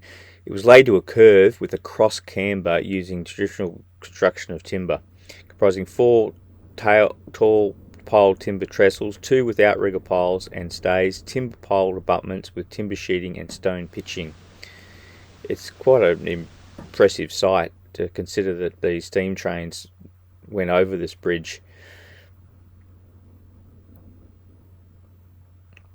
In 1994, the railway was included in a statewide railway survey. In July 1996, the tramway was classified by the National Trust of Australia. It was considered an engineering masterpiece, including some of the finest timber bridge construction in the state. A conservation plan was proposed, but this has not been prepared yet. The bridge in 1961 was damaged by fire, and it needed repairs.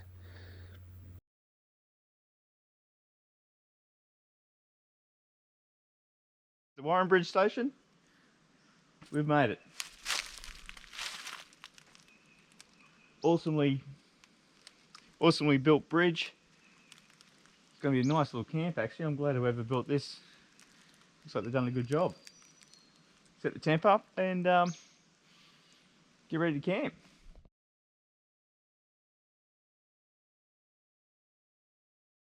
Well, as I've packed up and leaving the Warren Bridge, I find it kind of sad and kind of glad that I've got to see the bridge before, you know, it possibly won't be restored. If there's a flood, it'll wash away, and that it may never reopen, and I got to actually be on it while it's still, you know, accessible.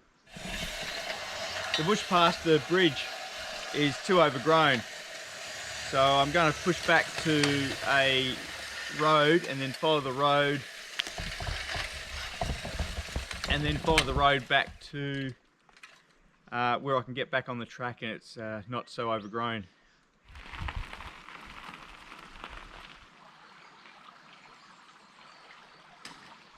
I've just been riding down the road to find the railway, and I've come across another awesome, fully original wooden road bridge by the looks of it. I was told about 2 large culverts that are just past the Warren Bridge on a section there that they built. That they are approximately 2.5 metres wide and 3.5 metres high and 20 metres long. Now, I didn't realise just how big they were, and I went walking along to find the culverts, and I came across a culvert, but this was the incorrect culvert. I actually needed to keep going a bit further. So I never actually found the 2 culverts that I was looking for. Here's a photo of the culvert that I was looking for. The track bed is another 15 metres above the top of this culvert where the photo's taken, and shows the type of embankments put along the railway to traverse through this land, and it's one of the reasons the railway costs so much. As with most of the culverts along the railway, they were built on site with timber formwork and mixing of concrete carried out manually, because there's very few machines available, by teams of men of up to 150 who built the railway from the 1923 to 1933. All through, I don't know how many culverts are along the railway. It's estimated there to be about 25 to 30 of varying sizes and shapes. Once again, I try to take a side road, see if the line was any better. As we can see, it's absolutely not any better at all. In fact, it's probably slightly worse. So we won't be getting on here. So the next one is another 2 k's down the road. I've been pushing through these tracks for like an hour and a half. I'm hoping I can get through. If I can't get through, I'm going to be pretty devoed. It's a lot of sticks.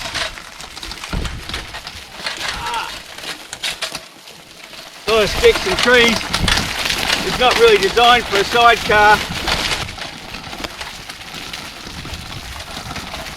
But we're getting there. I've just done a short stint down the highway.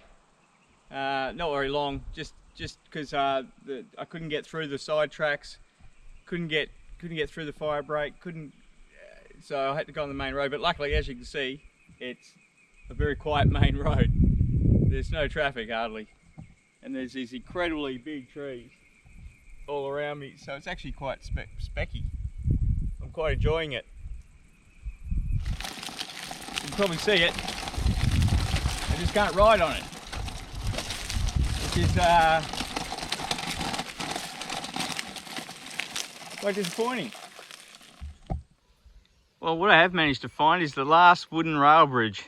So I'm glad I followed the line just to have a look at this old girl. So the Donnybrook Bridge is the last bridge on the line heading to Northcliffe. It's the only completely timber trestle bridge. And there are 5 trestle type legs and a girder style support. They just cleared around the bridge, fortunately, when I got here, and though they had actually knocked one of the pillars of the bridge. This bridge is in a pretty poor state, and as you can see, I was pretty apprehensive when I first went across it and tested it. It's still semi-solid, but you wouldn't be taking any trains over it, that's for sure.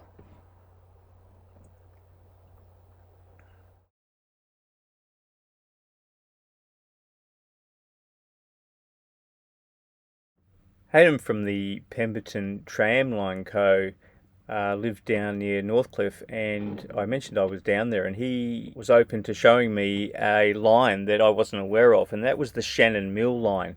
So this line was built to service the Shannon Mill from Northcliffe, just north of Northcliffe, and had one of the longest bridges built in Western Australia of 238 feet. The Shannon line took some time to complete. The initial earthworks undertaken in the more open areas using only 8 men with picks and shovels. As work proceeded into the heavier carry country, though, a bulldozer and driver were employed from 1948. And in October 1949, the track was laid into the Shannon Township. The track was formally complete, even though the mill itself took a bit more time to construct. The town once boasted over 90 homes, a hall, post office, church and a nursing station, and a dam was built in 1949 to guarantee water supply. In April 1953, a spectacular collision occurred just west of the mill when a shunt train carrying 5 trucks of sawn timber over the siding at Terry collided with a log train coming in from the log spurs. That Thursday lunchtime was another one for the brief history of the Shannon, the shunt train loco being quickly repaired but the other not so. It seems that the accident marked a watershed for the line, with log trains not running thereafter. The daily trek, though, by SMS number 7 to Terry and back continued until 1963, when the use of the rail was discontinued. You can imagine, it's been a long bush bashing day, so I'm pretty tired. So we're getting there. Not far to Northcliffe now. Well, I've been able to push through on the rail for a bit, but it's zigzagging and tough going on and off, so I might have to get back on the go back on the side road. I'm just about worn out.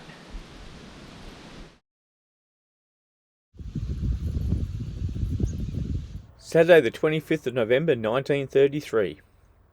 The section of railway from Pemberton to Northcliffe, having a length of 22 miles, 15 changed and 40 links, will be open for traffic on Monday next. The rates, fares and other charges and regulations for conveyance of passengers, parcels, goods and livestock will be those prescribed in the Coaching and Goods Rates Book.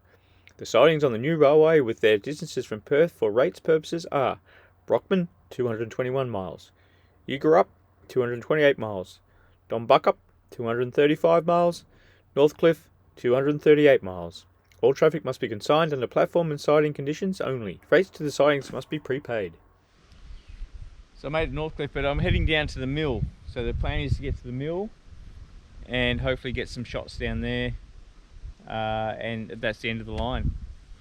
There was an awesome selection of rail, dividers, separation of the tracks, and the old thing is still there, but it's just in disrepair. Apparently the locals said there was an old building that they used to put the wares in, but that's since been taken away.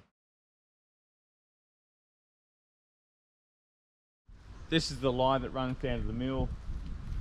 I've just got through there, and this is the end of the line of the railway, and it doesn't look like I can get through, so I'm going to have to backtrack and try and get back to a trail. The blue trees are a representation of a guy that gave his life away, and people now paint these trees in blue to, as appreciation to depression and suicide. And it's great to see one of these in a park. Just gives thought. It's a nice thing. After World War II, the Northcliffe area was targeted for soldier settlement and the establishment of a timber mill. The Carey Timber Company began construction of a mill, 26 mill houses, a boarding house and a rail spur line in 1947. By 1959, the mill town had grown to 100 houses and the town of Northcliffe had developed along with the timber industry, both increased business premises and private residence, a club, hotel and a school. On the 23rd of February 1966, the number 1 mill caught fire. This fire was so intense it was impossible to get into the mill and sound the alarm, so car horns were tooted in unison to raise the town fire brigade. By morning, the estimated damage was $250,000. Well, it's alright, as long as you got somewhere to lay. Well, it's alright, every day is Judgment Day. Maybe somewhere down the road away, at the end of the line, you'll think of me and wonder where I am these days. At the end of the line, maybe somewhere down the road when somebody plays at the end of the line, the purple haze. Well, it's alright. The railway was initially intended to continue to Albany, and since the Albany to Walpole line had also been completed, it was only another roughly 60 kilometres from the Shannon Mill or Northcliffe line to the Walpole terminal. With the growth of road transport and the cost of railway from Pemberton to Northcliffe, and its many bridges at about 1.5 million per kilometre in today's money, it certainly wasn't cheap, and the idea was scrapped. However, considering that urban roads in today's money cost anywhere from $1 million to $5 million per kilometre, it would have been a worthwhile investment, with it becoming possibly one of the best tourist lines in Australia and removing many of the trucks that wear and tear on these roads. The Bunbury to Northcliffe line certainly became the line to nowhere. Dismantle the bike. Get on the bus. Banner ready. Well, they're repaired. The repair need it in wire. Looks like it worked rather well. Very dodgy, but it held up.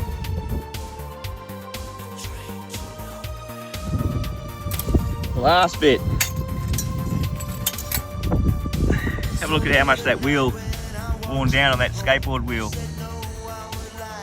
Packed and ready to go.